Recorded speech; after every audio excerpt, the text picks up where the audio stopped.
Hello, my name is Patrick Greaves from Birkbeck College and welcome to my presentation on predicting the pro or anti-longevity effect of model organism genes with subgraph embeddings of the gene ontology. The work I present has been done with Drs. Carl Barton and Sen Wan, also of Birkbeck.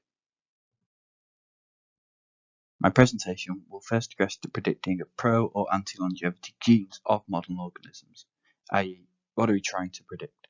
Then I will look at how gene ontology can be used to generate features for this prediction task. From there, I'll propose the method subgraph-to-vec. This is a method which aims to preserve the hierarchy of the gene ontology when using node embeddings, where node embeddings are one way to generate features from graphs to be used in conventional machine learning problems. I will then evaluate the method's effectiveness by performing the experiment of predicting the pro or anti-longevity genes using subgraph-to-vec based features. From there, I will discuss the findings of these experiments and briefly touch on future directions for the work. There is a growing amount of age-related data available which can help us understand the complex biological process of aging. One such dataset is the Human Aging Genomic Resource. So, for 4 model organisms, worm, fly, mouse, and yeast, this dataset relates genes to a pro or anti-longevity class, where pro-longevity genes are those whose decreased expression reduces lifespan and/or whose overexpression extends lifespan, and anti-longevity genes are the inverse of this. Now, genes have this aging effect and thus their longevity class due to things like knockout, mutations, or RNA inference.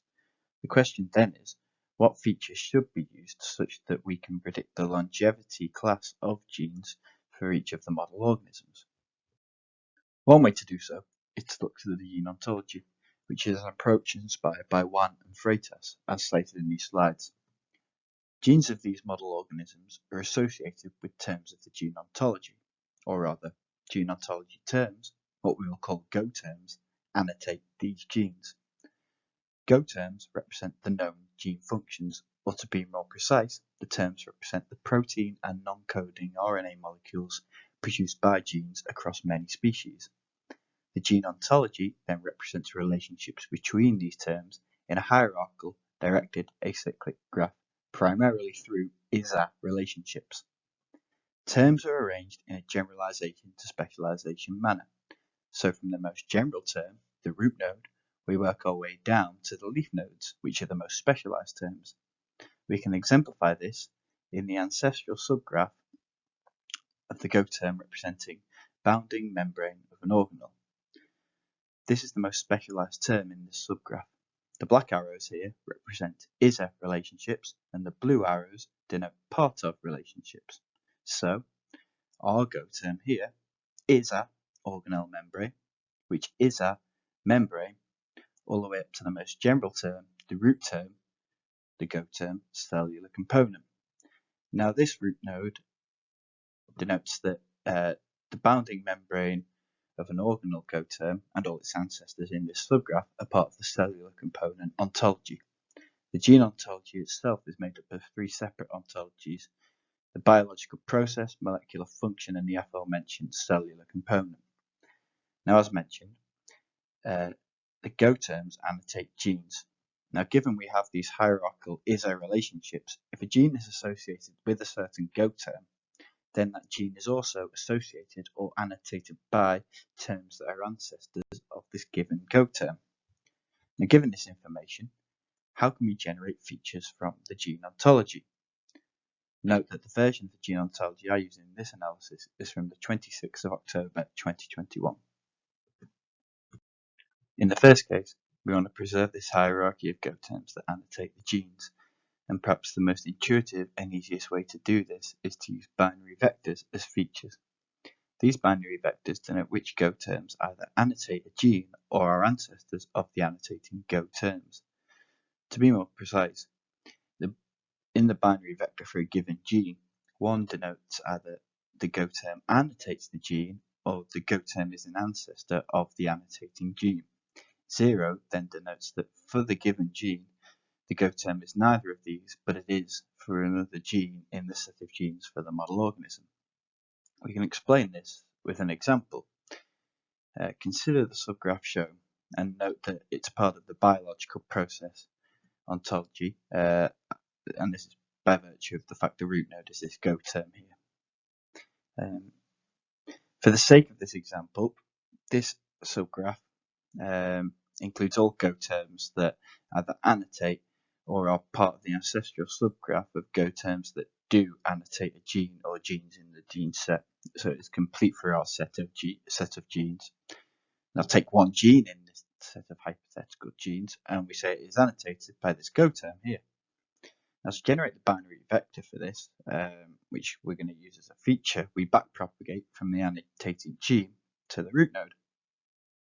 So those in the ancestral subgraph are denoted in orange, while those not are in white. And then arranged as a vector, those that are orange or in the ancestral subgraph are denoted with 1, and those that aren't are denoted with 0. So we can trace this across from the root node, which will always be in the ancestral subgraph if the go term is part of the biological process ontology, and we can trace it across to see in a binary vector is represented with a 1. And for example, this go term here, it is not in the ancestral subgraph, the annotating go term. So as noted here, it is represented with 0. Again, so just to reiterate that the binary vector will be the length of the number of go terms that annotate genes in the gene set and their ancestors. Now, a second type of features based on gene ontology annotations of genes can be generated using node embeddings, which have proven successful in creating features for graphs for machine learning methods. Node embeddings, they cast nodes into a vector space where each node is represented by a vector of equal length. These embeddings are created by learning according to some defined neighborhood or similarity measure between the nodes.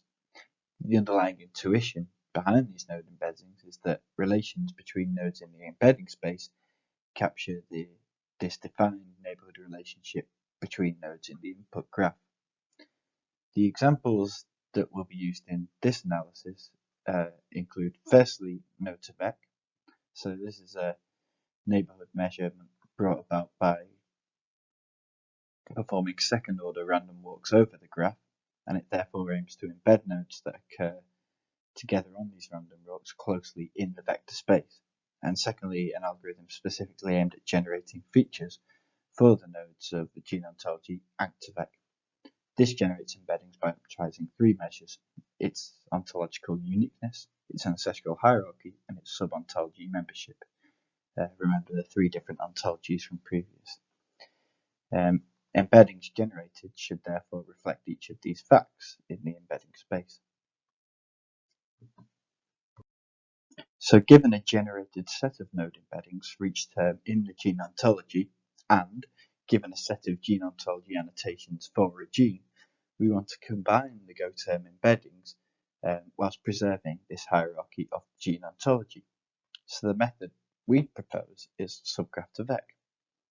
So given a set of already generated node embeddings, we will first backpropagate from the terms that do annotate the gene to the root node, thus generating an ancestral subgraph across an ontology. Then we generate a virtual node to summarize this ancestral subgraph or subgraphs by averaging across each dimension of each node's embeddings in this ancestral subgraph. So we can exemplify this here. So these two go terms annotate the gene. To generate the subgraph to vec embedding, we backpropagate from each annotating gene to the root node, and then according to the embeddings already generated, we average across them.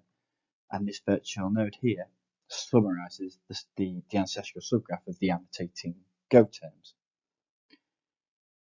Obviously, in generating our binary features from previous, we've already done the work to backpropagate from each of the go terms to annotate the genes. So the hard work essentially is already done. So to then generate the subgraph to vec embeddings, we simply take our binary features and where they're 1, we average across the Go terms.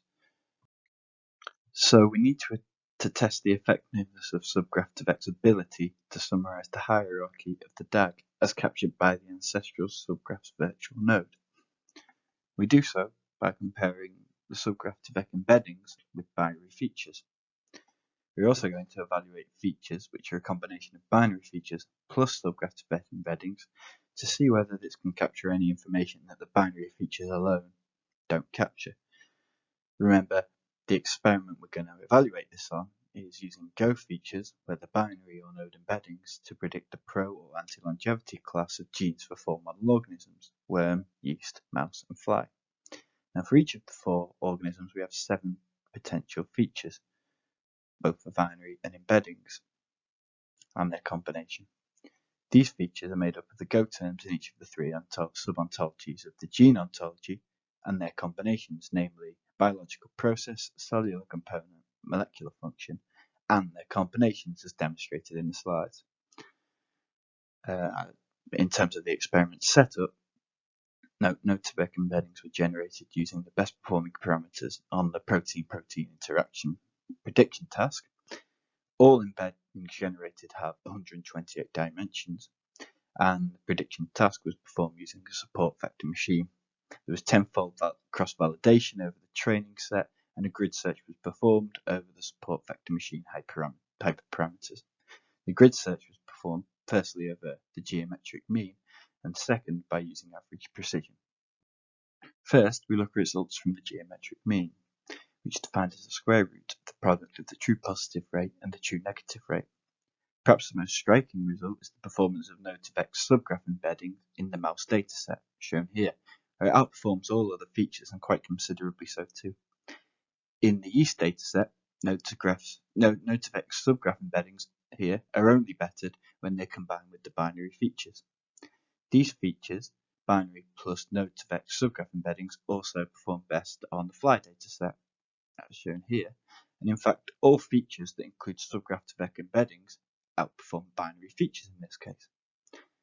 With the worm dataset, results are pretty similar across all 5 features. However, notably, the best performance is from first binary features with Anc2vec subgraph embeddings, and secondly Anc2vec subgraph embeddings. So in all, in each case, performance is improved either considerably or slightly with the use of subgraph embeddings, either on their own or in addition to the binary features. We also looked at the average precision, performing a grid search and then evaluating using this metric. We did so because the datasets were not necessarily balanced in the distribution of the classes.